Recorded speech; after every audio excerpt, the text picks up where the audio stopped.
is Malika de Guerrero. Thank you for joining me today. I thank God for my wonderful husband, Jonel Guerrero.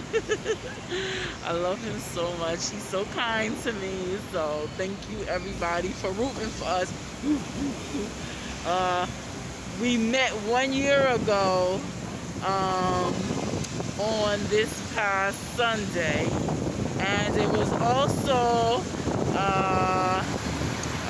Dia del Padre on República Dominicana, which means it was Father's Day in the Dominican Republic on this past Sunday. So, and here in America, in New York City specifically, there was the Bronx Dominican Day Parade. So Sunday was a big day. And so we're grateful to God. Gracias a Dios. Thanks to God for a blessed day and for our family, nuestra familia. Amen. Amen. Okay, guys. So, oh my God, this vaccination thing. This is becoming like the mandates make people uncomfortable. And it's becoming very messy. It's becoming messy because, there's a lot of people that may not have gotten the vaccine yet that will get the vaccine. They just need a little time. But now the mandate makes people say, okay, am I gonna do it because I'm being threatened or because I'm being bribed? Am I gonna do it or am I not gonna do it because of principle or because of like they don't like being threatened, like, oh, get the shot or get fired? I know there's options where people can still agree to be tested, but some companies are like, either you get vaccinated or you just don't have a job.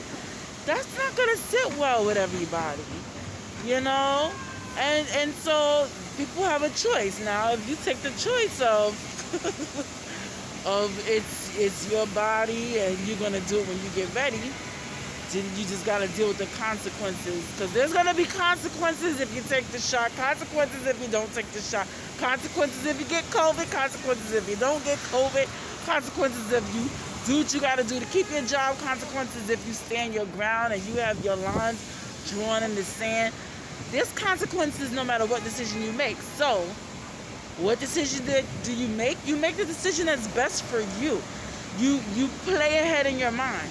Okay, what are the good and bad consequences if I go left? What are the good and bad consequences if I go right?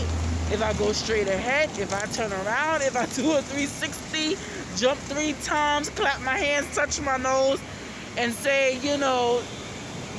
Simon, may I, or may I please? What is it? Mother, may I, right?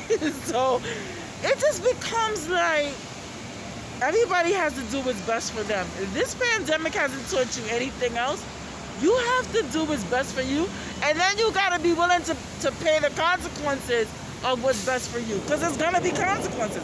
There's no way out of that. So you can do what you want to do. Just be prepared to pay the price, So you got to figure out what are the prices that you're going to pay. And the way I make my final decision is I say to myself, can I live with myself if I go left? Can I live with myself if I go right? Straight ahead, turn around, 360, whatever it is. Mother Mary, whatever it is. Can I live with myself? Can I look in the mirror? Will I be able to stay sane? Will I be able to respect myself and love myself with this decision? And with the consequences of my decision. And if the answer is yes, that's the direction I go. If I know if I go a different route, and then I will feel like I have it'll just bring me down morally and mentally, emotionally, psychologically, physically, because I will feel like I did the wrong thing. And then I will always in the back of my mind second guess that decision and say, did I do the right thing? Did I do the wrong thing? Or can I do it all? I don't like that. I don't like that. So to avoid that, I pay the price for doing what I think is best for me. And then I really do pay the price though. But I'm still in my right mind. Yeah, I have my mental health, setback sometimes, but I always come out. Those of you who've been knowing me for years, I'm like, I fight, I fight, I fight. And that's how come I'm able to fight, because I really feel like I do what's best in my heart. That's why I'm able to fight and come back. If I didn't do what was best in my heart, I might get knocked down and never come back. But just like in every great superhero movie, Superman gets knocked down, Batman gets knocked down, Iron Man gets knocked down. I'm not saying that I'm those people, because those are fictional characters. I'm saying I'm Malika de Guerrero, and the reason that I keep getting back up is because I always try to do what's right in my heart. I always try to please God first. And so when I get knocked down, because we're all going to get knocked down, that's what gives me the strength to get back up. Malika, did you really try to do your best? Did you really try to do the right thing? Did you really try to please God first? And if the answer to all of those is yes, that's why I keep fighting and I don't give up. Besos. Bye.